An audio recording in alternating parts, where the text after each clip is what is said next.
باتیں میں چاہتا ہوں کہ ترکی کی تاریخ کے بارے میں بھی ظاہر بات ہے کہ یہ اس وقت تفصیل کے ساتھ تو بیان کرنے کا کوئی امکان نہیں ہے. چند باتیں میں چاہتا ہوں کہ سیلین فیچرز آپ حضرات کے سامنے آ جائیں. یوں سمجھیے کہ 13ویں صدی عیسوی، یہ 20ویں صدی عیسوی ختم ہو رہی ہے، آج سے 700 سال پہلے کے ماحول میں آپ جائیے. اس وقت خلافت بنو عباس کا خاتمہ ہوا. 1258 عیسوی میں فال آف بغداد، تاتاریوں کے ہاتھوں بغداد کی تباہی ہوئی اور خلافت بنو عباس کا چراغ گل ہو گئی. عربوں کی سیادت و قیادت اس وقت سے ختم ہو گئی. جو خلا پیدا ہوا وہ اس قوم نے پر کیا جن کے ہاتھوں عذاب آیا تھا. ہے آیا فتنہ تاتار کے افسانے سے، پاسباں مل گئے کعبے کو صنم خانے سے. ایک انٹرم پیریڈ تو ایسا گزرا ہے کہ جس میں طوائف الملوکی تھی. ظاہر بات ہے کوئی بڑی تہذیب، بڑا تمدن، بڑی سلطنت ختم ہوتی ہے تو دوبارہ اس کی جگہ پر کسی دوسرے سٹرکچر کے بننے میں وقت لگتا ہے. درمیان میں وہ طوائف الملوکی، چھوٹے چھوٹے سلطان، چھوٹے چھوٹے عمراء، چھوٹی چھوٹی حکومتیں پورے عالم اسلام. لیکن رفتہ رفتہ یہ جو ترک ایک اصل میں یوں سمجھیے کہ ایک نسل ہے، قوم ہے. ہم مغل کو علیحدہ سمجھتے ہیں، ترکوں کا اصل میں مرک بھی ترک ہے. یہ سب ترکان ہیں، ان کی مختلف نسلیں. ترکان تیموری کو ہم مغل کہتے ہیں. ترکان صفوی کی حکومت قائم ہوئی ایران میں. ترکان تیموری یعنی مغلوں کی بہت بڑی مملکت قائم ہوئی ہندوستان میں. ترکان سلجوقی سب سے پہلے دائرہ اسلام میں داخل ہوئے تھے اور وہ خلافت بنو عباس کے دور میں ہی بہت کافی پاورفل ہو چکے تھے. چھوٹے چھوٹے علاقوں میں ان کی حکومتیں تھیں. اسی زمانے میں مشرق و مغرب میں ہر جگہ پر پورے عالم اسلام میں سب سے زیادہ مضبوط حکومتیں جو تھیں وہ غلاموں کی تھیں.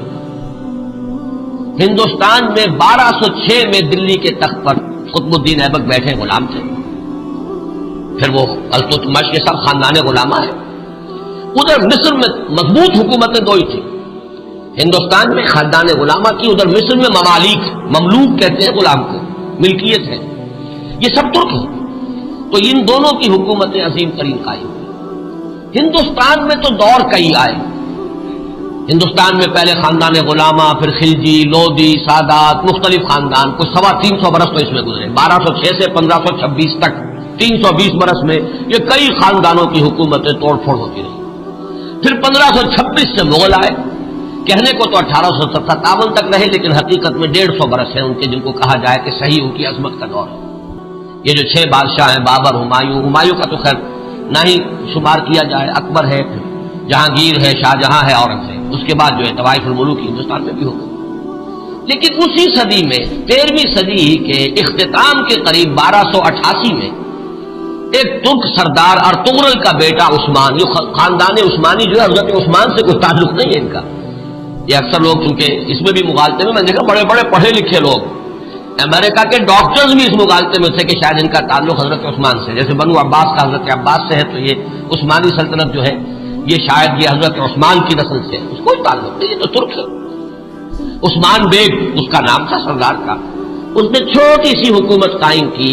ویسے تمام مسلمانوں کی حکومتیں تھی. اناطولیا پورا کا پورا جو ہے مسلمانوں کا تھا، مختلف چھوٹی چھوٹی ریاستیں.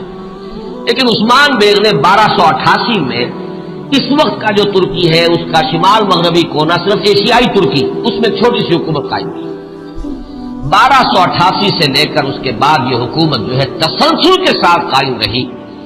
اور فرق یہ ہے کہ ہندوستان میں تو جیسا کہ میں نے عرض کیا اس عرصے میں بہت سے خاندان آئے اور ختم ہوئے. مغلیہ دور آیا، ختم ہوا، پھر انگریز بھی آ گئے.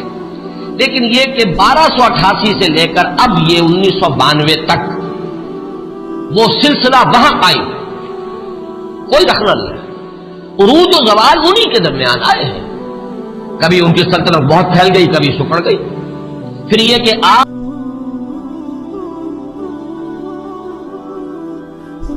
آج بھی بہرحال پورا ایشیا مائنر جس کو آپ کہتے ہیں، ایشیا کوچک، اناطولیا کا پورا علاقہ، اور یورپ میں بھی بہرحال 3% ان کا رقبہ جو ہے یورپ کے اندر بھی ہے. آج بھی وہ مملکت قائم ہے.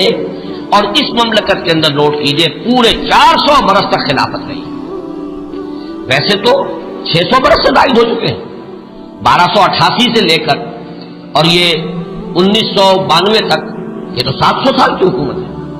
لیکن یہ کہ خلافت جو ہے وہ 1520 سے شروع ہوئی.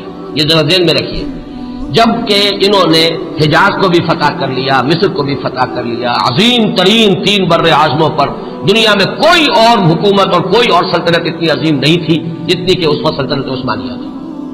پورا حجاز، پورا یمن، پورا عراق، شام، مصر، اور پھر یہ لیبیا، الجزائر، تیونس تک، یہ سب کے سب پورا ایشیا مائنر، اور جیسا کہ میں نے عرض کیا بہت بڑا رقبہ، تمام بلقان سٹیٹس، ہنگری اور یہ علاقے جو ہیں یوگوسلاویا، سب کے سب جو ہیں یہ ایک مملکت 3 بر اعظموں کے اوپر محیط۔ تو 1520 سے خلافت شروع ہوئی ہے اور 1920 سے لے کر 1924 4 سال میں درجہ بدرجہ ختم ہوئی ہے۔ وہ بھی میں آج آپ کو بتاؤں گا کہ وہ درجے کیا ہیں۔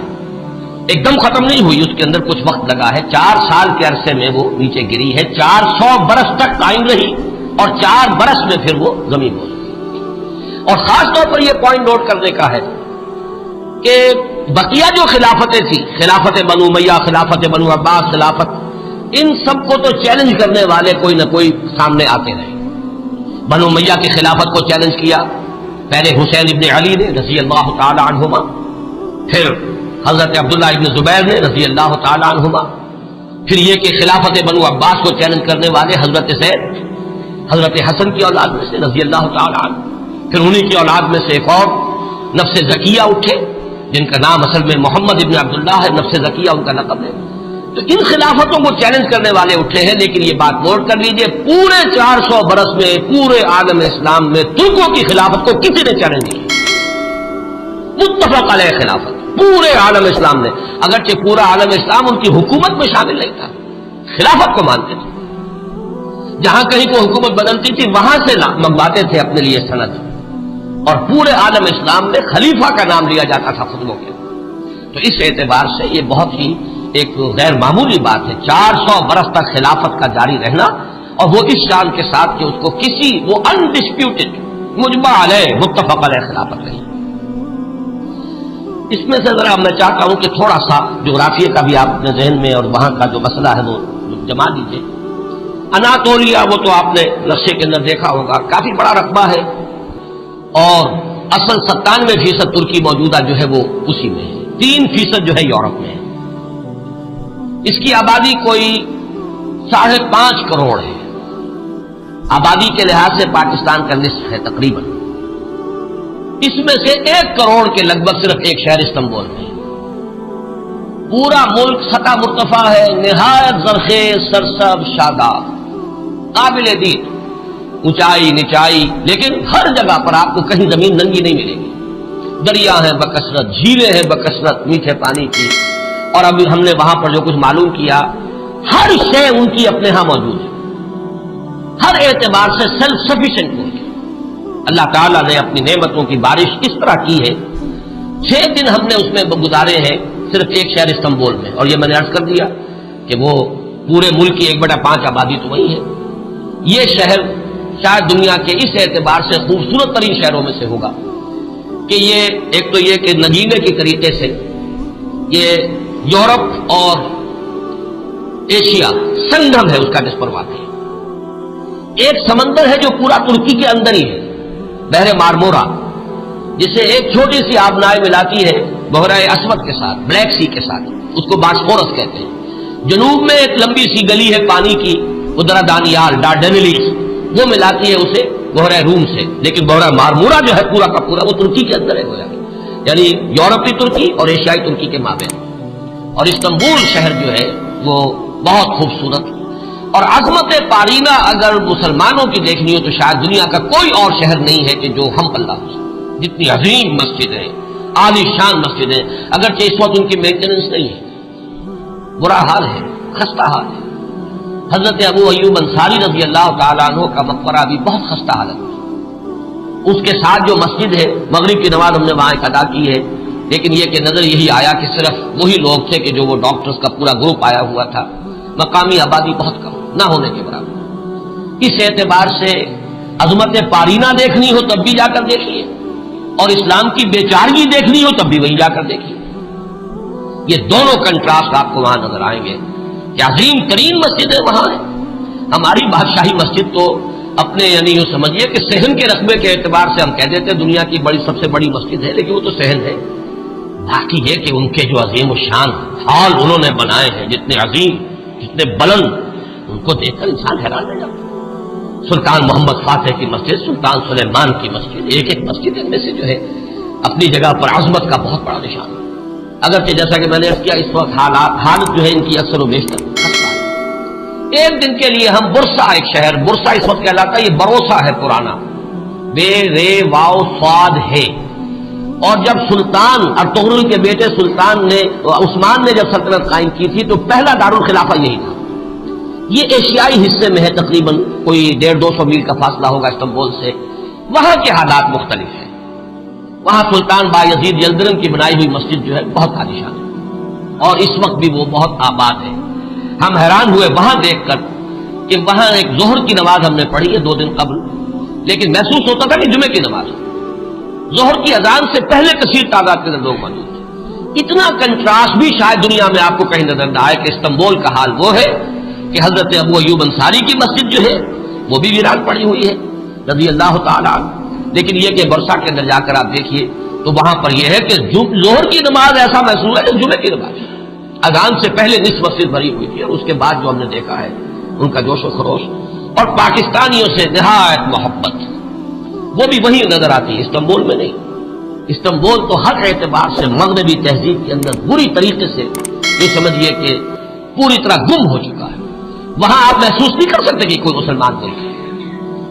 باقی یہ کہ جیسا کہ میں نے ابھی عرض کیا تھا کہ اگرچہ اللہ تعالیٰ نے اپنی دولت جو ہے مادی دولت کے خزانے ہر طرح سے انہیں دیے ہیں، لیکن معاشی حالات نہایت ناگفتگو ہیں۔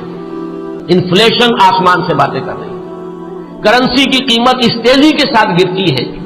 وہ کچھ اعداد و شمار لے کے آئے ہیں میرے ساتھ، چونکہ چھوٹے بھائی برادر عزیز اقتدار احمد تھے، ندا میں انشاءاللہ تعالیٰ وہ چیزیں تفصیل سے آئیں گی فیکٹس اینڈ فگرز کے ساتھ کہ کس طرح ہر مہینے ان کی جو کرنسی ہے اس کی قیمت گر رہی ہے اور کس طرح یہودیوں نے انہیں چنگل کے اندر لے رکھا ہے اور پوری معیشت جو ہے یہودیوں کے قبضے میں ہے۔